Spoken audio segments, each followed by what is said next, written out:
What's good, everybody? Welcome into the Early Edge MMA style. I, of course, am the coach. We are powered by the almighty SportsLine, the best value in all of sports betting, and it's not close. Now, here at the brand, if there's a UFC card, a Bellator card, a PFL card, hell, we'll even throw out contender series picks if we have them right here at the brand. Now, we introduced you to a brand new capper a few weeks ago, and he's got off to a really, really good start, and we're excited to have him back this week. Let's bring him in right now. Andrew Gombas, welcome back to the Early Edge on a week where the ladies will be in the main event. What's good? It's great to be here, my friend. Thanks for having me. Ready to dive into this card. All right, let's get into it because it's a very kind of a weird card. First of all, you got the women's main event, which is very, very cool. They don't have enough of those, but it starts at 1 p.m. Eastern with the prelims, then at 4 p.m. Eastern with the main card. Very, very important. You don't tweet at us and say, how did I miss that play? It's a really, really early start time. So let's get into the first fight. Steve Garcia, minus 310 favorite. Charlie Ontiveros, plus 250. Lightweights. This opens up the prelim card. Now, the numbers are pretty high. What are you looking at in this fight? Yeah, so I'm really glad we started with this fight. Funny story. So these two took very different paths to get the lightweight. We have Charlie Ontiveros, whose last fight was at middleweight, which is 185. And we have Steve Garcia, who fought at bantamweight on the Contender Series at 135 last year. And Steve Garcia missed weight for that Contender Series fight. He won the fight, but obviously didn't get a contract because he missed weight. So he goes back to the LFA, and they say, okay, you're going to go up a weight class to featherweight at 145. He misses weight at 145, and so he gets signed on short notice to the UFC to fight at 155. In his first fight, he loses a decision to Luis Pena. And then we have Charlie Ontiveros, who is a lifelong 170-pounder for the most part at welterweight. He steps in on short notice last year to fight Kevin Holland up at middleweight. So these two are coming from very different directions in terms of weight class. So I think that's a very funny tidbit about the fight. They've got Steve Garcia as a 3-1 favorite right now. I personally think that's a little wide. I'm probably going to take the shot on Ontiveros if it keeps getting a little bit wider. Just the size difference alone. I mean, it's crazy. How often do you see guys from 3-4 weight classes coming up and meeting in the middle, and the guy who's smaller by that much is a 3-1 favorite? A little bit crazy to me, especially considering the power of Ontiveros. But I think the best way to target this fight is the under 2.5 rounds. I got in at minus 164. I think that is not wide enough. You have Steve Garcia, who 3 out of his last 4 fights have ended under the 2.5 mark. And then you have Charlie Ontiveros on the other side. His last 7 fights in a row have gone under 2.5. I think this one is going to be a fun fight either way. Ontiveros throws bombs. He's susceptible to getting hit. I think that grappling path late might be there for Steve Garcia, but I think from money line perspective, if you're looking to play this fight, I think Ontiveros is the side. I personally think the best spot is that under 2.5 at minus 164. If you have access to that, if not, fight doesn't go the distance in that minus 200, minus 220 range. Not bad at all either. I think that's probably the angle we're looking at here. Okay. Here on the show, if you're brand new and you've never done MMA betting before, kind of our baseline that we like to look at is at minus 200. It's different than football and baseball and basketball. That's a number underneath that we can play straight. Anything north of that, we like to try to find a parlay for it. Great story, by the way. And you use that very important word, power. And a lot of times when these type of fighters meet and one's coming up and one's coming, the power is the difference. So I'm glad you hit that word. All right, now the next fight, this one has moved about 50 cents since you got it. So we're taking it off as an official play, but still the lean is there. Damon Jackson now minus 175, taking on Charles Rosa, the underdog at plus 150. Flyweights also on the prelim card, but tell me why you like Damon Jackson back when it was at minus 125. Yeah, so to your point, I played Damon Jackson at minus 125 about a week ago. It has obviously since moved a lot.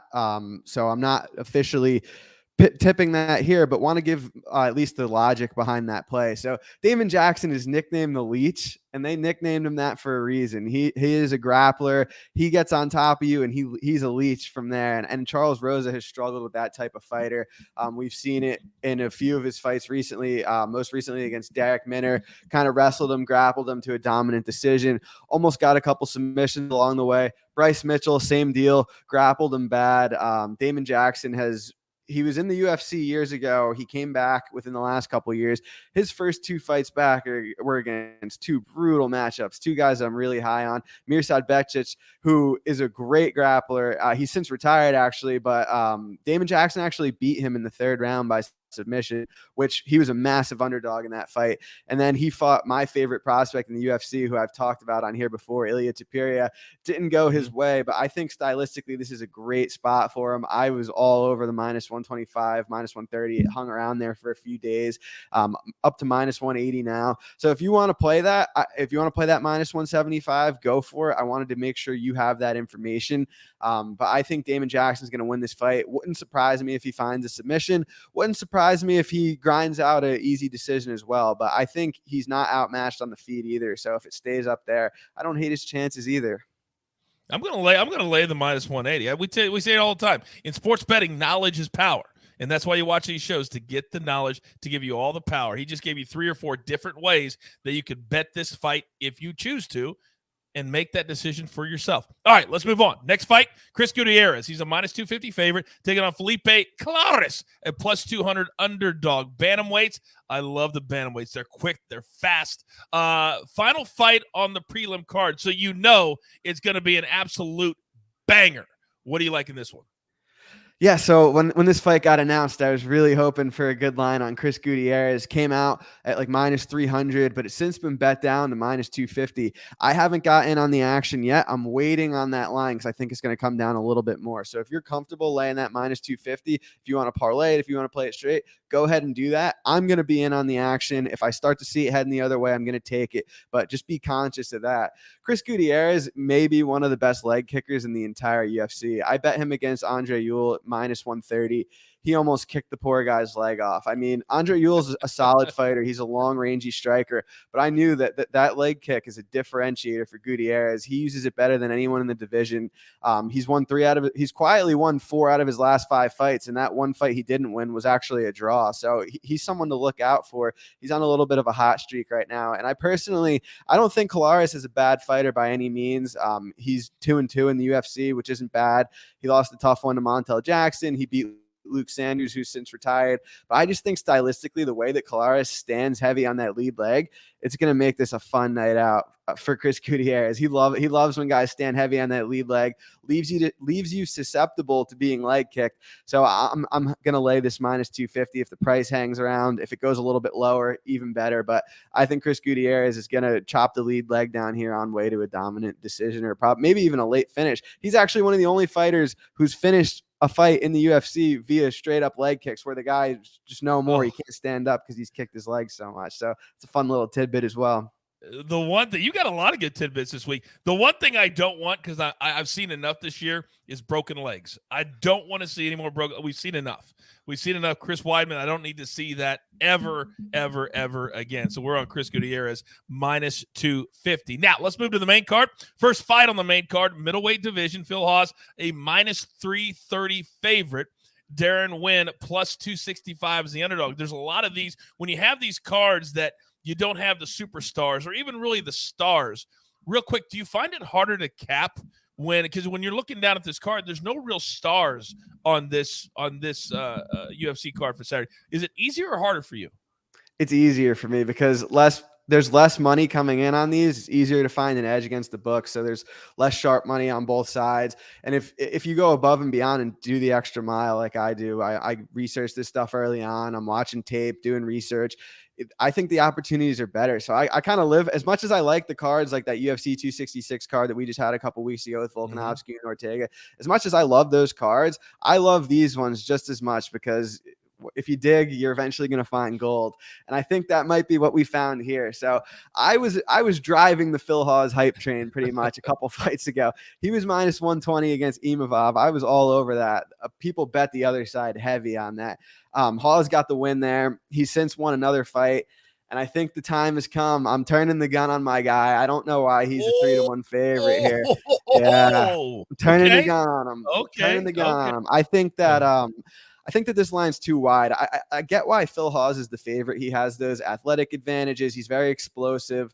DERON WINN, he's very short for the weight class. You'll see the way the size difference looks in his fight on Saturday, but that's how every DERON WINN fight is. I mean, he's 5'8", 185, fighting at 185 pounds, which Wow.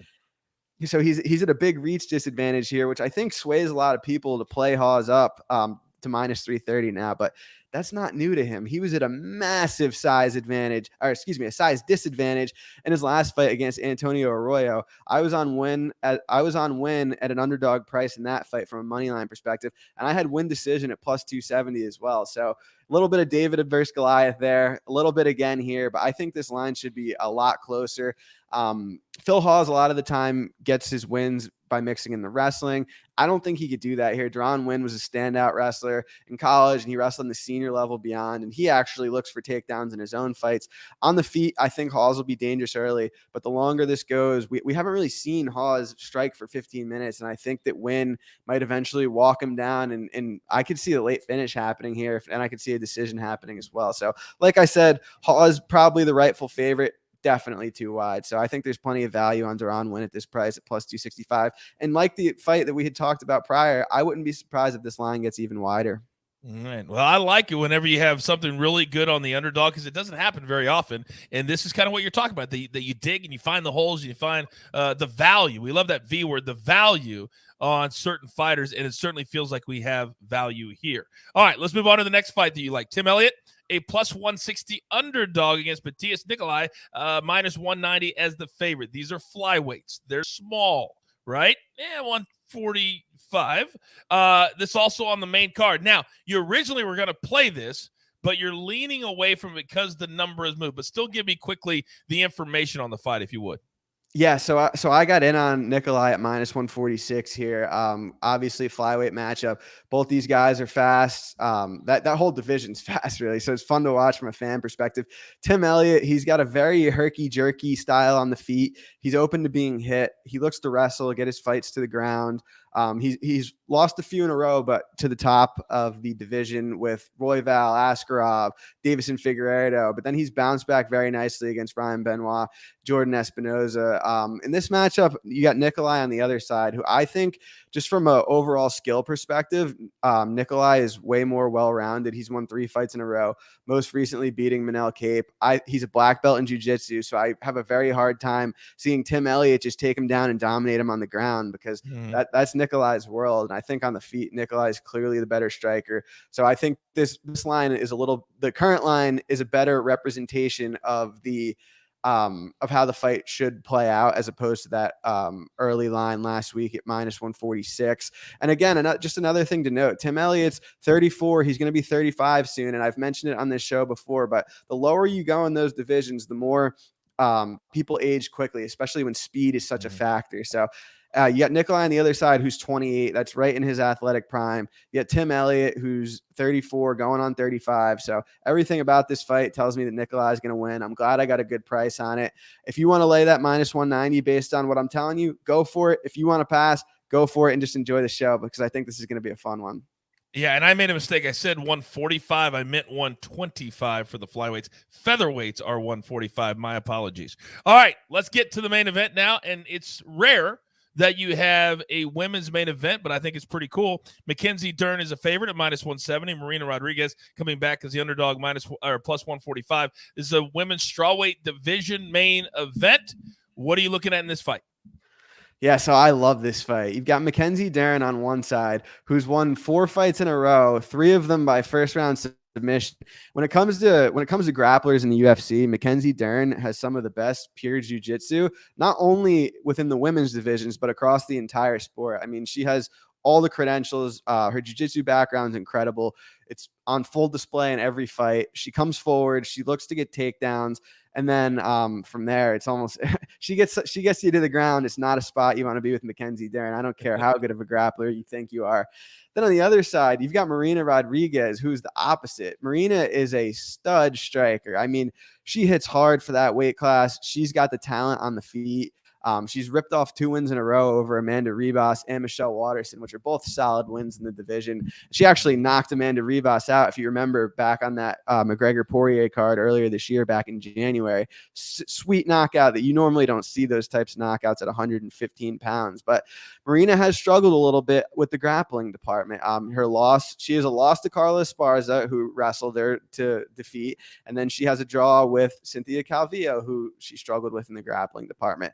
And the difference between those girls and Mackenzie Dern, those girls have better wrestling than Mackenzie, but once Mackenzie gets the fight to the ground, it might only take 1 takedown, as opposed to those girls need to get 5, 6, 7, 8 takedowns to consistently hold Marina Rodriguez down. So from a stylistic perspective, this fight is fascinating to me. I think the best angle to approach this fight is the under 2.5 rounds. And I got that at -112. I actually also, not all books have it, but I wanted to point it out for those of you that have access to some of the books that may have it, as I took the not fight starts round 4 at -112 and not fight starts round 5, -160. I also like fight doesn't. What does that mean? What does that mean? Sure.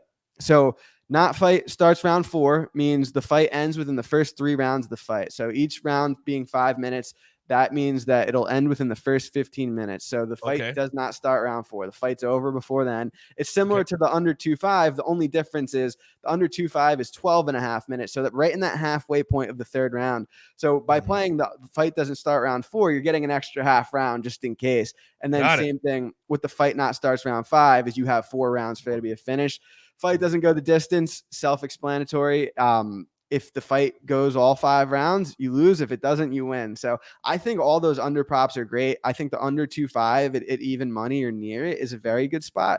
I think that I like to target binary fights, so to speak, when I look for unders, when I look for fight doesn't go the distance. And what I mean by that is very pure striker versus grappler matchups, where if it stays on the feet, there's a big skill gap. If it goes to the ground, there's a big skill gap. Because what that tells me is that when there's that big of a skill gap, there's an increased chance of a finish. So I think if this fight stays on the feet, Marina Rodriguez is going to piece her up. And Mackenzie Dern is tough. So it might not be in that first round. It might not be in that first exchange, but she was wearing damage in her last fight against a lesser striker than Marina. And if Mackenzie, we know what happens when Mackenzie gets girls to the ground. So it might only take 1 takedown for Mackenzie to find a submission. But long story short, I think the way to target this fight is looking at the under 2.5, looking at the fight doesn't go the distance if you have it. Well, I tell you what, you answered the question I was going to ask you, because so many of these women's fights go the distance because they just don't have the power to finish. But you answered the question, binary and opposite. I think that makes a lot of sense. So we're going to play that under. All right, we're up against it. Grab your paper, grab your pencil. Here is the official plays. Remember, we have 2 that we're just leaning. So the official plays, the GARCIA under 2.5, Chris Gutierrez -250, a DERON win +265. And then in that main event, Dern-Rodriguez under 2.5, -112. And you heard Andrew said if you have a book that has some more exotics, you can play not to start round 4, not to start round 5. And then obviously 2 other plays that he likes. Damon Jackson is now -175. It started -125. And then NICOLAU is now up to the -190 number. If you're comfortable, and again, how I look at it, anything -200, I'm going to play it. So I'm going to play those 2, but you take that for what you want. All right, I'm fired up. Remember, prelims start at 1 p.m. Eastern time, and the main card starts at 4 p.m. Eastern time from the Apex in Las Vegas. I told you, UFC, Bellator, PFL, Contender Series, we're here for you. So there's only one thing left to do. You've got your marching orders. Let's take all of these MMA, UFC tickets straight to the pay window. For my man, Andrew Gombas, for the jeweler, puts it all together here at the brand. It doesn't matter the sport. It doesn't matter the day. We're here. We're grinding, and we grind for you. So thanks for rolling with us. Best of luck. And tell your friends your favorite sports betting show of record. There's only one. We like to call it the Early Edge. Good luck. Do you want best bets in your feed every single day? All you have to do is hit that subscribe button to stay up to date with all things Early Edge.